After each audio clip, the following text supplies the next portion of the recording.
നിലമ്പൂരിലുണ്ട് V അരുണും ഒപ്പം CV അനുമോദും. ഇരുവർക്കും സ്വാഗതം.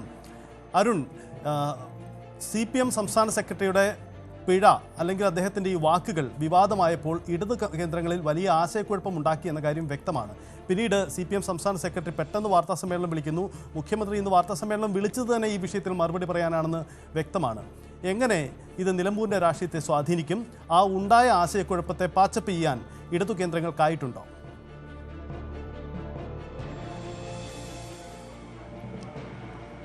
സമീപകാലത്തെ ഉപതെരഞ്ഞെടുപ്പുകളിൽ നിന്ന് വ്യത്യസ്തമായി നിലമ്പൂർ ഉപതെരഞ്ഞെടുപ്പിൽ CPM-ന്റെ ഇടതുമുന്നണിയുടെ ഭാഗത്ത് നിന്ന് നോക്കുമ്പോൾ ഉണ്ടായിരുന്ന ഒരു ഗുണം കാര്യമായ വിവാദങ്ങൾ ഇടതുമുന്നണിയായിട്ട് ഉണ്ടാക്കിയിട്ടില്ല. മാത്രമല്ല, ഉണ്ടായ വിവാദങ്ങളിൽ അവർ കക്ഷി ചേരുകയോ അല്ലെങ്കിൽ അത് എതിരാളികളെ പ്രതിരോധത്തിലാക്കാനും ആക്രമിക്കാനും മാത്രമാണ് അത് അവർ ഉപയോഗിച്ചത്. പലപ്പോഴും CPM-ന്റെ മുതിർന്ന നേതാക്കളുടെ നാവുപിഴ ഒരു തെരഞ്ഞെടുപ്പിനെ തന്നെ തെരഞ്ഞെടുപ്പ് വിധിയെ നിശ്ചയ തരത്തിലേക്ക് മാറിയത് നമ്മൾ കഴിഞ്ഞ കാലങ്ങളിൽ കണ്ടതാണ്. പക്ഷേ ഇത്തവണ വളരെ സൂക്ഷ്മതയോടെയായിരുന്നു ഓരോ വിവാദങ്ങളിലും ഓരോ പ്രശ്നങ്ങളിലും CPM നേതാക്കളുടെ പ്രതികരണങ്ങൾ. പ്രത്യേകിച്ചും CPM സ്ഥാനാർത്ഥി M സ്വരാജ് ആവട്ടെ ഒരു തരത്തിലും വിവാദ വിഷയങ്ങളിൽ നിലപാട് പറയാൻ പോയില്ല. പകരം അദ്ദേഹത്തിൻ്റെ കാര്യങ്ങൾ പറഞ്ഞ് വളരെ പോസിറ്റീവായ ഒരു പ്രചരണ രീതിയാണ് M സ്വരാജ് മുന്നോട്ട് കൊണ്ടുവന്നത്. പക്ഷേ ഇന്നലെ അല്ലെങ്കിൽ കഴിഞ്ഞ ദിവസം CPM സംസ്ഥാന സെക്രട്ടറി MV ഗോവിന്ദൻ ഒരു മാധ്യമത്തിന് നൽകിയ ഒരു ദൃശ്യമാധ്യമത്തിന് നൽകിയ അഭിമുഖത്തിൽ അദ്ദേഹം പറഞ്ഞത് ഒരുപക്ഷെ യാഥാർത്ഥ്യമായിരുന്നിരിക്കാം, അല്ലെങ്കിൽ അദ്ദേഹം പറഞ്ഞ കാര്യങ്ങൾ പ്രതിഫലിപ്പിക്കാൻ അദ്ദേഹം കഴിയാതെ പോയതാകാം. ഏതായാലും അത് ഈ അവസാന മണിക്കൂറുകളിൽ കോൺഗ്രസിന് UDF ക്യാമ്പിന് വീണ് കിട്ടിയ വലിയൊരു ആയുധമായി മാറി എന്നുള്ളത് വസ്തുതയാണ്. അതിന് കാരണം ജമാഅത്തെ ഇസ്ലാമി ബന്ധത്തിൻ്റെ പേരിൽ കോൺഗ്രസ് UDF വലിയ രീതിയിൽ പ്രതിരോധത്തിലായിരുന്നു നിലമ്പൂർ മണ്ഡലത്തിൽ. അത് വോട്ടിംഗ് പെർസെൻറ്റേജിനെ അല്ലെങ്കിൽ വോട്ടിംഗ് പാറ്റേണിനെ എങ്ങനെ ബാധിക്കുമെന്ന കാര്യത്തിൽ ഇപ്പോൾ വ്യക്തതയില്ല. എങ്കിൽ പോലും അത് പറഞ്ഞ് അവരെ സ്ഥാപിക്കാൻ അല്ലെങ്കിൽ അവർക്ക് അത് ന്യായീകരിക്കാൻ തക്കതായ ഒന്നും UDF-ന്റെ പക്കൽ ഉണ്ടായിരുന്നില്ല. ജമാഅത്തെ ഇസ്ലാമി മതരാഷ്ട്രവാദം ഉയർത്തിപ്പിടിക്കുന്ന സംഘടന എന്ന അവരുടെ അസ്തിത്വത്തെ തന്നെ മാറ്റിമറിക്കാൻ UDF-ന്റെ പ്രതിപക്ഷ നേതാവിൻ്റെ ഒരു സ്റ്റേറ്റ്മെൻറ്റ് കൊണ്ട് കഴിയുകയും ചെയ്യുമായിരുന്നു. പക്ഷേ അവിടെ അവർക്ക് ആ പ്രതിരോധത്തിലായ അവർക്ക് ഇടതുമുന്നണിയെ CPM-നെ കടന്നാക്രമിക്കാൻ അവസാന മണിക്കൂർ ലഭിച്ച ഒരു വലിയൊരു ആയുധം തന്നെയാണ് CPM സംസ്ഥാന സെക്രട്ടറിയുടെ പരാമർശം. അദ്ദേഹം പിന്നെ എങ്ങനെ തിരുത്തിയാലും അദ്ദേഹത്തിൻ്റെ ഭാഗത്തു നിന്നുണ്ടായ ഒരു നീക്കം CPM-നെ അക്ഷരാർത്ഥത്തിൽ അവസാന മണിക്കൂറുകളിൽ പ്രതിരോധത്തിലാക്കി. അവിടെ ഏറ്റവും പ്രധാനപ്പെട്ട ചോദ്യമാണ് ഇത് മുഴുവൻ വോട്ടർമാരിലേക്കും എത്തിക്കാൻ UDF-ന് കഴിയുമോ? ഈ അവസാന മണിക്കൂറുകളിൽ അതിനുള്ള ഒരു വലിയൊരു പ്രഹരശേഷി ഈ വിവാദത്തിൽ ഉണ്ടാകുമെന്ന ചോദ്യം പ്രസക്തമാണ്. അത് മറികടക്കാനാണ് അല്ലെങ്കിൽ ആ പ്രഹരശേഷിയുടെ ആഘാതം കുറയ്ക്കാനാണ് ഇന്ന് പിന്നീടൊരു ഇടപെടൽ ഉണ്ടായത്. MV ഗോവിന്ദനെ വാർത്താ സമ്മേളനം വിളിച്ച് എന്താണ് താൻ പറയാൻ ഉദ്ദേശിച്ചത്? അതിന് മുമ്പ് വളരെ മനോഹരമായി ഇന്ന് രാവിലെ CPM-ന്റെ സ്ഥാനാർത്ഥി M സ്വരാജ് എന്താണ് ഇതിൻ്റെ വിവാദവും ചരിത്രവും എന്നൊക്കെ വളരെ വ്യക്തമായി തന്നെ പ്രതിപാദിച്ചിരുന്നു. അതിനുശേഷം MV ഗോവിന്ദൻ വീണ്ടും വാർത്താ സമ്മേളനം വിളിക്കുന്നു.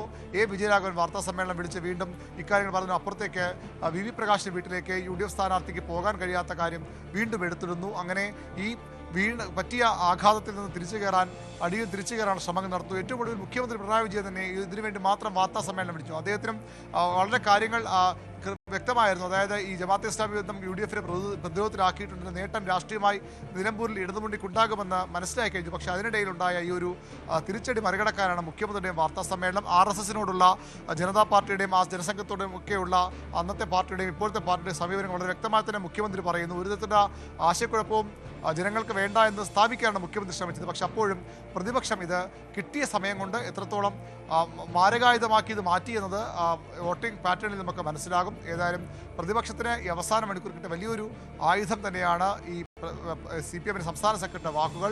അതിൽ നിന്ന് കരകയറാൻ വലിയൊരു അളവിൽ CPM ശ്രമിക്കുന്നുണ്ടെങ്കിലും എത്രത്തോളം അത് സാധ്യമാകും, എത്രത്തോളം ആളുകൾക്ക് ഈ ഒരു ആശയക്കുഴപ്പം ഉണ്ടാകുമെന്നൊക്കെ വരുന്ന മണിക്കൂറുകളിൽ നമുക്ക് വ്യക്തമാകും. അത് വോട്ട് എണ്ണി തുടങ്ങുമ്പോഴാകും അല്ലെങ്കിൽ വോട്ട് എണ്ണി കഴിയുമ്പോഴാകും. യെസ്, അത് തന്നെയാണ് അരുൺ പ്രധാനപ്പെട്ട കാര്യം. എന്തായാലും ഇത് വ്യക്തമാവേണ്ട കാര്യമാണ്. കാരണം ഇത് ജനങ്ങളെ എത്ര കണ്ട് സ്വാധീനിക്കുമെന്നത് ഒരു സസ്പെൻസാണ് ഇപ്പോഴും. എന്തായാലും നാളെ പോളിംഗ് ബൂത്തിലെത്തുമ്പോൾ 23-ന് വോട്ട് എണ്ണുമ്പോൾ അതിലൊരു വ്യക്തത ഉണ്ടാകുമെന്ന് തന്നെ കരുതാം. പക്ഷേ പാച്ചപ്പ് ചെയ്തു എന്ന ഇടത് പ്രതീക്ഷകൾ എത്ര കണ്ട് വിജയിക്കുമെന്നതും പ്രസക്തമായ കാര്യമാണ്. ഇനി നിലമ്പൂരിലെ ജനങ്ങൾ വോട്ടർമാർ പോളിംഗ് ബൂത്തിലേക്ക് എത്തുമ്പോൾ എന്തൊക്കെയാണ് ജനങ്ങളെ സ്വാധീനിക്കാൻ പോകുന്ന പ്രധാനപ്പെട്ട വിഷയങ്ങൾ? ഏറ്റെടുത്ത മുന്നണി നേതൃത്വങ്ങൾ ഏറ്റെടുത്ത അജണ്ടകൾക്കൊപ്പമാണോ ഇവിടുത്തെ വോട്ടർമാർ നിന്നത് എന്നടക്കമുള്ള കാര്യങ്ങൾ നമുക്ക് വിശദമായി പരിശോധിക്കാം. അതിനു മുമ്പ് നിലമ്പൂരിൻ്റെ ഒരു പൊതുചിത്രം അത് വളരെ പ്രസക്തമാണ്. അതിലേക്ക് വരുമ്പോൾ നിലമ്പൂരിൽ നാളെ ജനവിധി എഴുതാൻ പോകുന്ന വോട്ടർമാരുടെ എണ്ണം 2,32,381 പേരാണ്. ഇതിൽ പുരുഷന്മാർ 1,13,613 പേർ, വനിതാ വോട്ടർമാർ 1,18,760 പേർ. ട്രാൻസ്ജെൻഡേഴ്സ് 8 പേർ. ഇതാണ് നാളെ ജനവിധി നിർണ്ണയിക്കാൻ പോകുന്ന പോളിംഗ് ബൂത്തിലേക്ക് എത്തുന്ന വോട്ടർമാരുടെ ആകെ ചിത്രം. ഇതാണ് നിലമ്പൂരിൻ്റെ ഇപ്പോഴത്തെ ഒരു സാഹചര്യം. മറ്റൊന്ന്, ഈ പുതിയ വോട്ടർമാരുടെ അടക്കമുള്ള കണക്കുകളിലേക്ക് കൂടി പോകുമ്പോൾ നിലമ്പൂരിൽ പുതിയ വോട്ടർമാർ 7787, പ്രവാസി വോട്ടർമാരുടെ എണ്ണം 373, സർവീസ് വോട്ടർമാർ 324, പോളിംഗ് ബൂത്തുകളുടെ എണ്ണം 263. ഇതാണ് ചിത്രം. ഇതിൽ ശ്രദ്ധിക്കേണ്ട ഒരു കാര്യം നമുക്ക് പരാമർശിച്ചു പോവേണ്ടത്, നിലമ്പൂരിൽ ജനവിധി നിർണ്ണയിക്കുന്ന ഈ വോട്ടർമാരിൽ ഒരുപക്ഷെ ഏറ്റവും അധികം പ്രത്യേകതയുള്ള വോട്ടർമാർ ഈ സൂചിപ്പിക്കുന്ന പുതിയ വോട്ടർമാർ 7787. ഇവർ കഴിഞ്ഞ തെരഞ്ഞെടുപ്പിന് ശേഷം കൂട്ടിച്ചേർക്കപ്പെട്ട വോട്ടർ പട്ടികയിലേക്ക് പുതിയതായി കടന്നു വന്ന വോട്ടർമാരാണ്. ഇവരെ സ്വാധീനിക്കാൻ പോകുന്ന വിഷയങ്ങൾ എന്തൊക്കെയാണെന്നത് പ്രധാനപ്പെട്ടതാണ്. കാരണം മുമ്പ് അവർ വോട്ടവകാശം വിനിയോഗിച്ചവരല്ല, അവർക്ക് സ്ഥാനാർത്ഥികളെ അത്ര കണ്ട് പരിചയമല്ല. ഈ എന്തായാലും പ്രചരണ കോലാഹലങ്ങൾക്കൊക്കെ ഒടുവിൽ അവർക്ക് അത് പരിചയപ്പെട്ടിട്ടുണ്ടാവാം. അവരെടുക്കാൻ പോകുന്ന നിലപാട് ഇക്കാര്യത്തിൽ നിർണായകമാവുന്ന പ്രത്യേകത കൂടിയുണ്ട്. CV അനുമോദുണ്ട്.